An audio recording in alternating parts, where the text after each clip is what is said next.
waraxmatullaahi tacaala wabarakaatu daawadayaashaada qiimaha iyo qadarinta mudan ee hawada sida tooska nooga dheehanaysay halkani waa warbaahinta qaranka Itoobiya kusoo dhawaada warkii laanta afka Soomaaliga waxaana idin waramaya anigu Xamdi Maxamuud Ra'iisul Wasaaraha dalka Abiy Ahmed ayaa shacabka Itoobiya ugu baaqay inay xoojiyaan dhaqangelinta tallaabooyinka lagama maarmaanka u ah kahortagga fayraska corona xilli uu fayraska corona tirada dadka uu soo ridanayo korsi kacayso Ra'iisul Wasaaraha waxa uu xusay in kor loo qaadayo lana ballaarinayo goobaha lagu baxnaaniyo dadka uu safmarka fayraska corona uu soo rito Abiy Ahmed Ra'iisul Wasaaraha dalka Itoobiya ayaa sidoo kale bulshada ugu baaqay inaanay dhayalsanin fayraska nafaheena iyo kuwa dadka kaleba aan ka ilaalino fayraska corona aan isticmaalno daboolka afka iyo sanka lagu daboolo isla markaana aan u hogaansano fariimaha xirfadlayaasha caafimaadku bixinayaan fariintan ayaa waxaa lagu shaaciyay bogga baraha bulshada ee xafiiska Ra'iisul Wasaaraha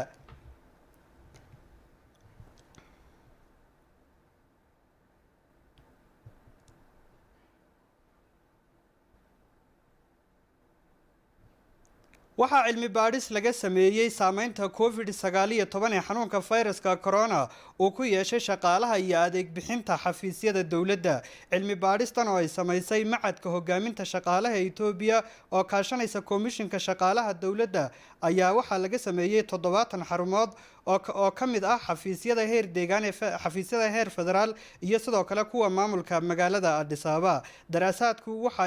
daraasaadkan ayaa waxa lagu soo bandhigay inuu fayrasku saameyn weyn ku yeeshay adeeg bixinta xafiisyada iyo sidoo kale mooraalka shaqaalaha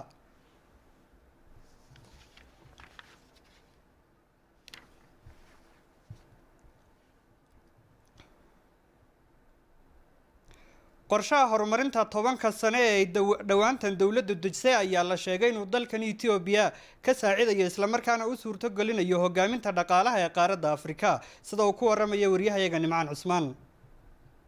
hadda ka hor ayaa la xusuusan yahay in dawladdu ay dejisay qorshaha 10 sano ee horumarinta dalka oo ay qayb ka yihiin kor u qaadista wax soo saarka beeraha cududa shaqaalaha warshadaha iyo waliba dhoofinta alaabaha kala duwan Dr. Ayub Taakalayn wasiiru dawlaha wasaaradda maaliyadda ee dalka ayaa waxa uu ka warramay faa'iidooyinka iyo waxtarka uu qorshahani dalka u leeyahay ግብርና ላይ በዚህ 2 ዓመት ብቻ የታየው ነገር kaliya labadii sano ee la soo dhaafay horumarka laga sameeyay dhinaca beeruhu waa mid muuqda waxa la yaab ah in wadan sanado badan qabadiga ka keeni jiray dibadda oo soo dhoofsan jiray uu muddo 2 sano gudaheed isbedel ku sameeyo waxa isbedelkaasi uu ka muuqanayaa beeralayda haddii lagu sii socdo qaabkani waxaan rajaynayaa in 10 sano ee soo aadan ay beeralaydu samayn doonaan lacag tiro badan በመቶ ቆጥበው ትራክተር ገዝቶ geesta kale Dr. Ayub Taakalayn ayaa sheegay in bilowgii hore ay adkayd in la aamino dadaalada ballaaran ee muddada kooban lagu guuleystay markii uu bilaabmay hawlgalka sareynta sharcigu waxa loo arkayay in dalku uu galay xaalad colaadeed oo mid sokeeye ah dad badan ayaa aaminsanaa in wadanku burburayo balse taasi bedelkeeda waxa ka dhashay in dalku isku xidhmo isla markaana ay shacabku isku duubnaadaan waxa loo arkayay mid qaadan doona sanad iyo wax ka badan balse waxa la yaab noqotay in lagu soo afjaro muddo toddobaadyo gudahood ah sidoo kalena mas'uulka ayaa ka hadlay siyaasadda ay dawladdu u dejisay la dagaalanka iyo ka hortagga COVID-19 waxaana uu sheegay in arrimahaasi ay yihiin kuwo laga gaadhay guulo wax ku ool ah 10 sano ee qorshaha horumarineed ee wadanku qaatay ayaa waxa uu sheegay in uu yahay mid xallin doona weydiimo fara badan oo ay shacabku qabaan waxaana uu sheegay in Itoobiya uu ka dhigi doono mid hogaamisa dhaqaalaha qaaradda tan Afrika ugu dambeyntiina wasiiru dawlaha maaliyadda ayaa waxa uu bulshada kula dardaarmay in ay qaybtooda ka soo baxaan golaha baarlamaanka ee deegaanka Benishangul Gumus oo yeeshay shirka degdega ah ee lixaad oo ka wada hadlay amni darrada ka dhacday gobolka Matakel ee deegaanka Benishangul Gumus ayaa 4 xubnood oo ka tirsan golaha xildhibaanada ee deegaankaasi Benishangul Gumus ka qaaday ka nabdoonaanta dacwadda go'aankaas oo ka soo yeedhay fikirkan dhinaca xeer ilaalinta guud ee federaalka ayaa tilmaamaya inay shakhsiyaadkaasi kala yihiin mudane Ando Amase mudane Sharifa Chabila sidoo kale mudane Arag Baldani iyo sidoo kale mudane Gambi Mani waxa uu goluhu go'aankaasi cod buuxa ku gaadhay waxayna soo jeediyeen in lagu dadaalayo lagula dadaalayo sidii xubnahani isla markaasina looga qaaday xasaanada sidoo kalena dhinacyada tooska ah iyo sidoo kale si looga gaashaanto falalka sidaas oo kale ee la midka ah ee ka dhaca deegaankaasi Benishangul Gumus.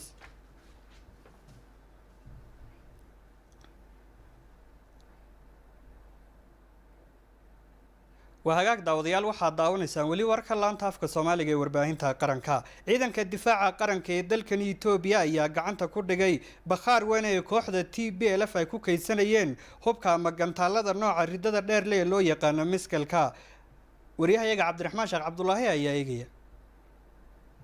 bakhaarkan weyn oo markii hore ahaa mid uu leeyahay qof shakhsi ah oo ku ganacsan jiray ayaa markii dambe waxa kooxdii burcad ahayd ay TPLF ay ku soo qorsatay gantaalada miisaliska ee ridada dheer oo ah gantaaladii ay haatan ka hor ay ku doqaysay magaalooyinka Bahardar, Gondar iyo waliba magaalada Casmara ee wadankaasi Eritrea. kooxdan oo ah koox dambi ka gashay dalka iyo waliba dadka ayaa waxa muddadii ay xilka hayeen ay ka dhaceen ciidanka difaaca qaranka ee dalkan Itoobiya sanad ciidan oo aad u fara badan iyo waliba hub culculus oo ay ka mid yihiin gantaaladani miisaliska ay ku doonayeen in ay ku burburiyaan dalka. baaritaano ay sameeyeen ciidanka difaaca qaranka ee dalkan Itoobiya xoga ay ka heleen shacabka deegaanka ayaa waxa lagu soo helay bakhaarkan oo ay ku kaydsanayeen gantaalada ridada dheer ee lagu magacaabo miisaliska sida uu ku waramayo Shambal Iyasu Shimalis oo ka mid ah taliyaasha ciidanka gaarka ee difaaca qaranka ee dalkan Itoobiya.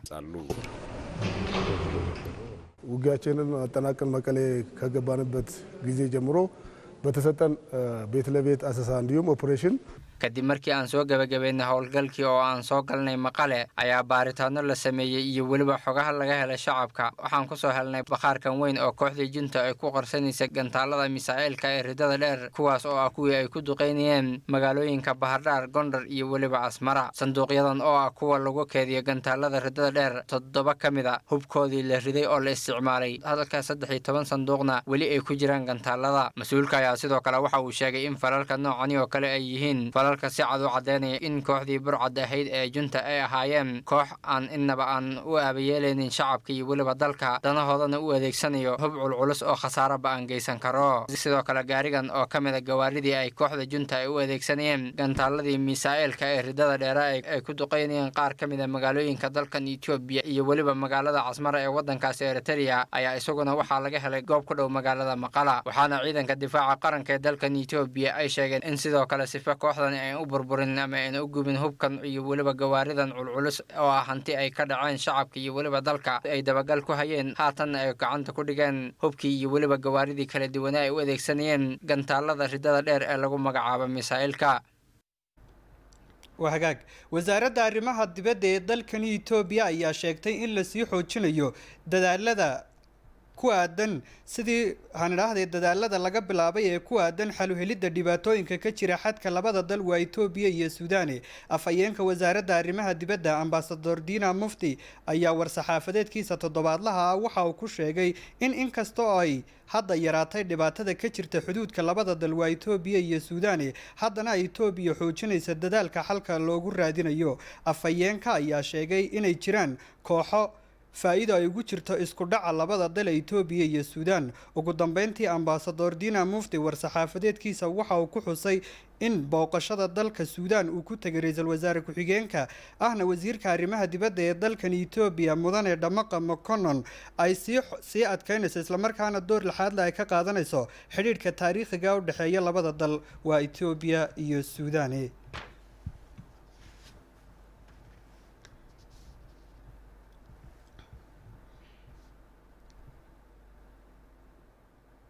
golaha doorashooyinka qaranka ayaa sheegay inay xeerka doorashada ay ku jiraan qodobo si gaar ah isla markaasina u baxnaaninaya inay ka qayb qaataan dadka qaba baahiyaha gaarka ah. Nimcaan Cusmaan ayaa eegaya. Haylal-uul Takle Gorgis waa mid ka mid ah dadka baahiyaha gaarka qaba waxaana uu ku-xigeen ka yahay ururka dadka baahiyaha gaarka qaba ee dalkan Itoobiya. waxa uu ka warramay dhibaatooyinka ay dadka isagoo kala kala kulmaan xilliyada doorashada. weligay doorasho kama qayb gelin maxaa yeelay anigu waxaan ahay qof naafa ah. meelaha lagu bixinayo kaararka codbixintu inta badan ma aha qaar u diyaarsan dadka baahiyaha gaarka qaba.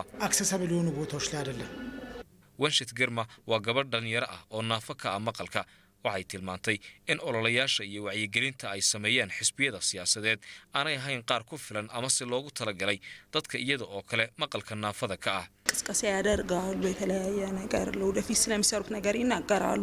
ነገር ግን በምልክት ቋንቋ አይታይም xisbiyada siyaasaddu waxa ay sameeyaan ololayaal tiro badan oo ay ku kasbanayaan taageerayaashooda laakiin marnaba kama dhex muuqdaan luuqadaha loogu talagalay dadka aan wax maqlin waa in siyaasadahooga ay ku xisaabtamaan oo ay arrimahaasi ku daraan ናመቻቻለ ላይ ነስቡራን ያሉ አካል ጉዳተኛውን ማህበረሰብ ማካተት አለባቸው golaha doorashooyinka ee qaranka ayaa waxa uu sheegay in doorashadan ay ka qayb qaadanayaan dhammaanba qaybaha kala duwan ee bulshada oo ay ku jiraan dadka baahiyaha gaarka qaba Marwo Basuwarki Katate waxay xubin ka tahay golaha doorashooyinka ee qaranka waxaana ay tilmaantay in xeerarka cusub ee la soo kordhiyay ay ku jiraan qodobo si gaar ah u taabanaya dadkani si ay uga qayb qaataan doorashada soo socota waxay sheegtay in qodobadani ay suurtagal ka dhigayaan in dadka baahiyaha gaarka qaba loo fududeeyo xilliyada diiwaangelinta ama se waqtiga ay doorashadu socoto waxay sheegtay in qaybahaasi ay ku jiraan albaabada laga soo gelayo goobaha ay codbixintu ka dhacayso oo noqon doona qaar loo farsameeyay dadka baahiyaha gaarka qaba si kastaba ha ahaatee golaha doorashooyinka ee qaranka ayaa waxa uu kala shaqeynayaa hay'adaha ay arrimahani khusayso sidii dadka baahiyaha gaarka qaba loogu fududeyn lahaa ka qayb qaadashada doorashada magaalooyinka Rooba iyo Gooba ee gobolka Baale ayaa waxaa la sheegay in laga wado mashaariic ay ku baxaysa adduun lacageed oo dhan 4.5 bilyan oo bir oo isugu jira kaabayaasha dhaqaalaha iyo sidoo kale adeegyada horumarinta aasaasiga ah Nasridiin Xasan ayaa faahfaahinaya magaalooyinka Rooba iyo Gooba ee gobolka Baale ayaa waxa hadda laga bilaabay dhismaha mashaariic ay ku baxayso 4.5 bilyan oo bir taasoo muddo dheer shacabka gobolkaasi ay weydiimo ka qabeen inay helaan mashaariic horumarineed dawladda ayaa isbeddelka kadib waxa ay qoondeysay inay ka bilowdo mashaariicahan iyada oo laga jawaabayo weydiimihii shacabka waftigu horkacayay mudane Adiisu Araga oo ah madaxa laanta arrimaha bulshada lehna awood madaxweyne ku xigeen ee dawladda deegaanka Oromiya ayaa soo indheeyay mashaariicaha ka socda magaalooyinka Rooba iyo Gooba waxa uu sheegay mas'uulku in mashaariicahani ay door ka qaadan doonaan kobaca horumarka magaalooyinkan isla markaana xukuumaddu ay ahmiyad ballaaran siisay sidii waqtigeeda loogu soo dhameystiri lahaa mashaariicahan oo isugu jira kaabayaasha dhaqaale iyo horumarinta aasaasiga qaar ka mid ah odaya dhaqameedka iyo shacabka ku dhaqan magaalooyinkan ayaa soo dhaweeyay mashaariicahan oo ay ku tilmaameen inay ahaayeen kuwa ay muddo badan sugayeen inay helaan waxayna bogaadiyeen dadaalada dawladdu ugu jirto ka jawaabista weydiimaha shacabka guud ahaan mashaariicahan laga wado magaalooyinka Rooba iyo Gooba ayaa waxa ay fursad shaqo u abuureen dhalinyaro aad u tiro badan waxaana la filayaa inay door ka qaadan doonaan kobaca horumarinta magaalooyinkaasi وهاجاك داوديال مركنا مجالة تشيكا كلنا لجو قيميني مشروع الرسمي أو مشروع كشقية حلنتا خلافات كهرمرنتا نبات جليدة يصدق كل شقابور كايا كفرمي مجالة تشيكا مشروعنا يا وحى مال جلسة هيئة انترنال أفريكا جروب كلنا كان يا وحى كسوق يبقى حبنا كسعودة وزارة نبات جليدة فدرال كحبنا كسعودية هير ديجان يصدق كل مسؤوليinta labada gobol ee xadka la wadaaga dawladaha jaarka sida dawladda Kenya iyo Soomaaliya iyo sidoo kale mas'uuliyiinta labada gobol ee kala afdheer iyo gobolka Doolo kuwaas oo la wadaaga xuduudka dalalka jaarka ugu horeyntii waxa madashaasi ka hadlay Mikbaro Ayala oo ah agaasinka guud ee xalinta khilaafaadka wasaaradda nabadda Itoobiya sidoo kalena kulankaasi ayaa waxa ka hadlay hoggaan ku xigeenka xafiiska nabadgelyada ee deegaanka Soomaalida mudane Cabdullaahi Maxamed Triangle Mandera baa la yiraahdaa ama Mandera Triangle saddex gobol bay ka hawlgashaa saddex agalkaas degmooyin khaasan inaga way ka hawlgalaan Bari Dowlado iyo Mubarak sababta كمبانيga مشروع رسمي halka looga furayna waxa weey koow maadaama saddexda wadan xuduud dheer halka kale yihiin al-shabaabka iyo dadka salaamkaana halka ay ka dhaqdhaqaaqaan marka koobaad dhalinyaradeena inaan uga digno lagana wacyigeliyo weey marka labaadna isku dhaca ka iman kara deegaanadaas si habsami ah inay maamuladu uga wada hawlgalaan ama Kenya haato ama Soomaaliya haato ama Itoobiya haato meeshaas waa triangle saddex wadan baa ku kulma ujeedooyin fara badanna waa laga fulin karaa ama waa laga leeyahay sidaa darteed maamulada halkaa ka yimid gobolladii hadday yihiin iyo degmooyinka projecti awal hore ka howlgeli jirayba wixii ka jooga waxaan leenahay idinkoo iskaashanaya projectigan cidda wadana lala shaqeeya lalana xisaabtamo ma aha inay shirun inoogu yeedhaan wixii ay qabteen iyo waxay qaban doonaan inay degmo kasta ay detail ula socoto wey degmo kasta waa inay detail ula socoto gobolku waa inuu la socdo qaybihiina nabadgelyadu waa inay la socdaan ma aha in inta project linoo keeno waxaasan fulinay leedahay si cad waa inaynu u daba soconaynu u ogaano inagoon ku waxyeeleynaynin waa inaan kula xisaabtanaa dhankiisa cali macalin oo ka mid ah shaqaalaha hay-addan mashruucani fulisa ayaa faahfaahin ka bixiyey faa'iidada uu mashruucani leeyahay shaqada qabto mashruucan waxaa weeyaan waa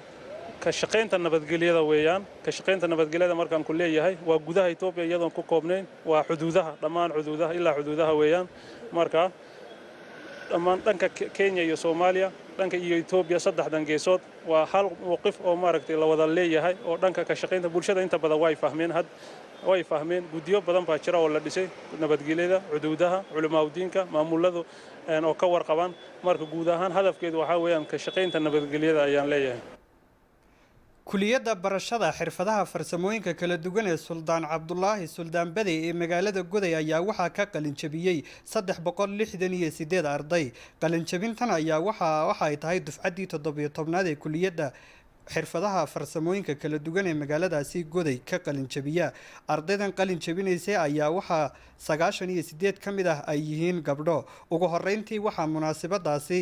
kasoo qayb galay ardaydana hambaliyo la wadaagay mas'uuliyiin heer deegaan ah mas'uuliyiinta maamulka magaalada Goday iyo kuwa gobolka Shabeelle maareeyaha kuliyadda barashada xirfadaha kala duwan ee magaalada Goday mudane Cabdi Faarax ayaa ka hadlay qalin jabintan iyo dadaalada kuliyaddu ay ku hawlan tahay waqti xaadirkan kuliyaddu sanadkii 2013 tirsiga Yurub ama milaadiga waxa ay u xubsibatay polytechnic kadib markii lagu kordhiyay barista qaybaha farsamada biyaha biraha wayda baabuurta farsamada korontada farsamaynta alwaaxda farsamada dhartolida iyo wixii la mid ah si bulshada deegaankeena loogu sahlo ka qaybgalka iyo ka faa'iideysiga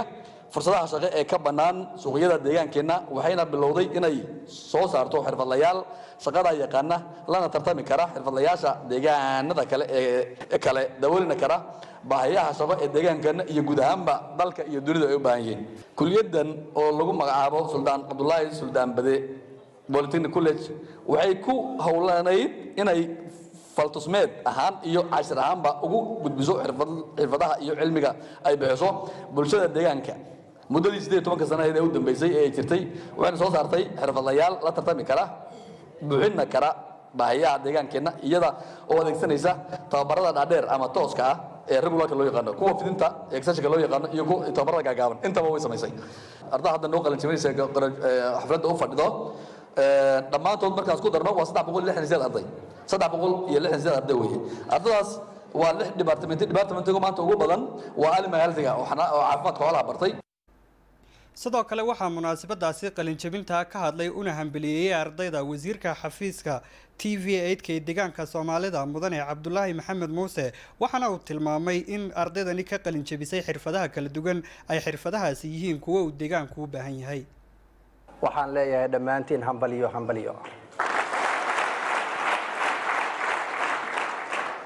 runtii farxad weyn bay ii tahay inaan maanta idin kala soo qayb galo munaasabadan qalan jabinta kuliyaddan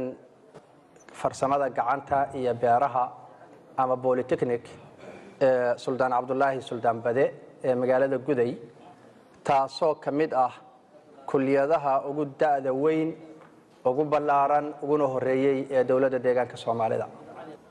idinkoo maanta ay tahay xirfadlayaal kala duwan beeraha IT-ga xoolaha animal health-ga dhammaan xirfadaha aad barateeni waa xirfadaha deegaankeenu ugu baahida badan yahay beeruhu waa lafdhabarkeena xooluhu waa lafdhabarkeena xoolo dhaqateenu nahay xoolaheena sanad walba intaas oo cudur nooga dhinta IT-ga iyo teknolojiyadu waan cilmi u baahannahay 6 department oo aad maanta ka qalin jabinaysaan 6duba waa 6 department oo suuqa iyo deegaanka baahi badan loo qabo TVET-yadu ama kuliyadaha farsamada gacanta beeraha ama xoolaha ama caafimaadku mid kastaba ha noqotee ujeeddada loo soo saarayaa waxa weeye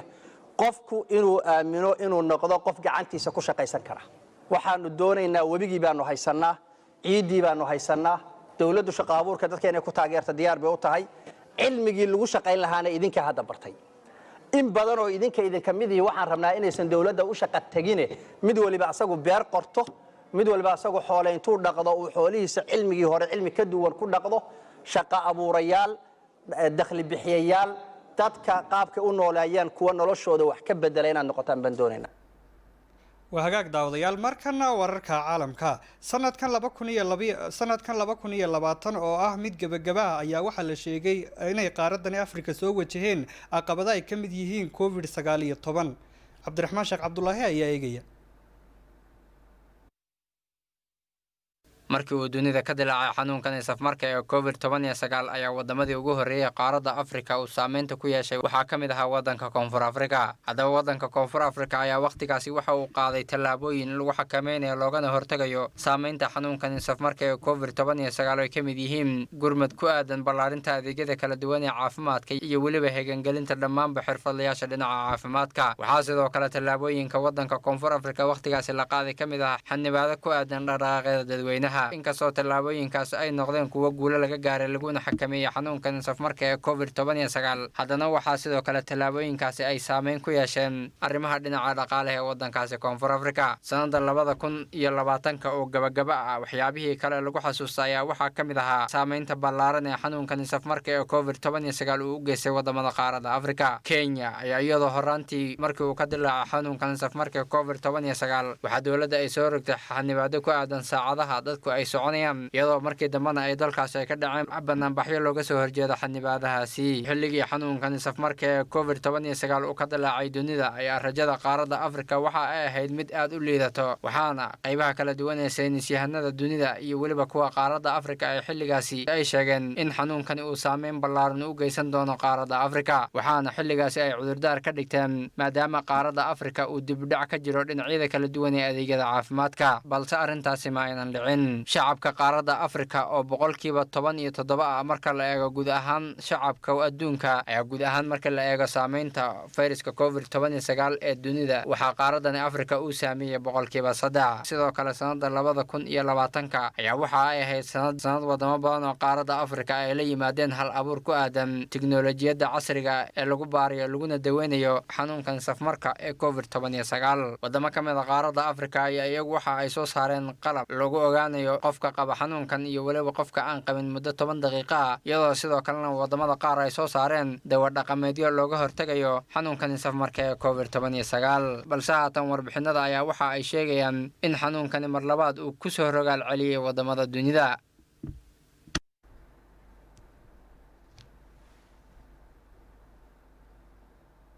وهاجاك daawadayaal warkii waa naga inta balse marka hore dib aan idin xasuusiyo qodobadii wararka ugu door karoona qorshaha horumarinta 10 sano ee dhawaantan dawladdu dejisay ee dalkan Itoobiya ayaa la sheegay inuu suuro gelinayo dalkan Itoobiyana uu suuro gelinayo hogaaminta dhaqaalaha ee qaaraddan Afrika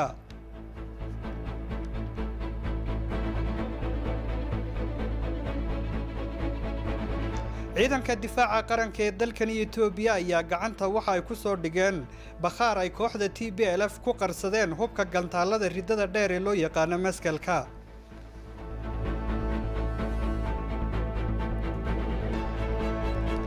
sanadkan 2020 oo ah mid gabagaba ah ayaa waxa qaaraddan Afrika soo wajahay caqabado ay ka mid yihiin fayraska COVID-19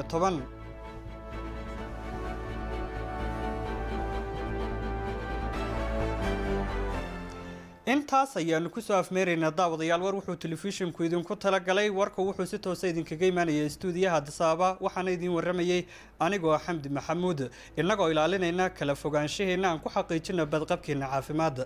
aniga khayrta kale warka tabintiisa kala qayb qaadatayba waxaan idinku dhaafaynaa nabadgeliyo